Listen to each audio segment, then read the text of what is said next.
তোমাদের জীবনেও কিরকম তিনবার শুভ মুহূর্ত আনতে চাও? এনো না, তোমাদের বউ না ঝাঁটা পেটা করবে। তো কি কেমন আছো সবাই? আমি বাসনা চন্দ্রা নিয়ে চলে এলাম একটা নতুন ভিডিও। তো আজকের ভিডিও চলে শুরু করা যাক। তোমরা সবাই জানো না আমাদের কাঞ্চন দাদাই তিনটে বিয়ে করেছে। তো সবাই শুধু তোমরা কাঞ্চন দাদাকেই দোষ দাও কেন? তোমরা কি দেখতে পাও না? আরে আমাদের সূর্য দাদা অনুরাগের ছোঁয়ায় দাদাও তো তিনটে বিয়ে, তো তাহলে সেটা দেখতে পাও না? সবসময় শুধু আমাদের কাঞ্চন দাদাকে দোষ দাও, কারণ কাঞ্চনদার বয়স বেশি হয়ে গেছে বলে বিয়ে করছে বলে তোমরা দোষ দাও। আমাদের সূর্য দাদা করছি বলে কি যাই তাই করতে পারে? এটা অবশ্য কাঞ্চন দাদা রিয়েলে করেছে, বা সূর্য দাদা অ্যাক্টিংয়ে, তবুও তো তিনটে তো করেছে।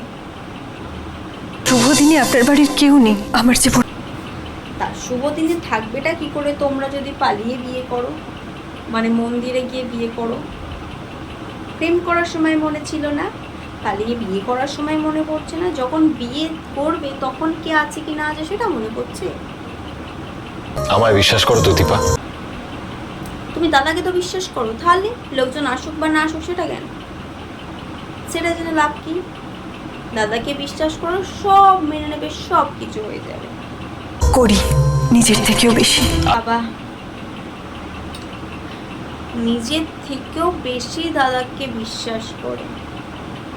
দাদাকে এতটাই আমাদের দীপা দিদি বিশ্বাস করে ফেলেছে, দাদা বিশ্বাস ভেঙে তিনটে বিয়ে করে ফেলেছে। অবশ্যই দাদার দোষও কোথায়? দেখতে স্মার্ট ডক্টর, তা করবে না তিনটে বিয়ে? আজীবন আমার উপরেই বিশ্বাসটা রেখো, আমি এর মর্যাদা রাখবো। দাদা বিশ্বাসের ফুল মর্যাদা রাখবে, কোনো চিন্তা করো না। যতই তিনজনকে বিয়ে করুক, যতই অপমান করুক, লাস্টে সেই তোমার কাছেই ফিরে আসবে। তাহলে এত চিন্তা নিচ্ছ কেন? দীপা দিদি সূর্য দাদাকে এতটাই বিশ্বাস করে ফেলেছে, বিশ্বাসের মর্যাদাটা খুব সুন্দরভাবে রেখেছে। এরকম বিশ্বাস তোমরাও যেন কাউকে না করো, খুব সুন্দরভাবে মর্যাদা রেখে দেবে।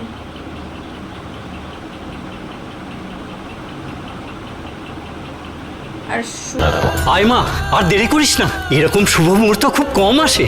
আর শুভ মুহূর্ত, ওই শুভ মুহূর্ত তো দাদার জীবনে তিনবার এসছে।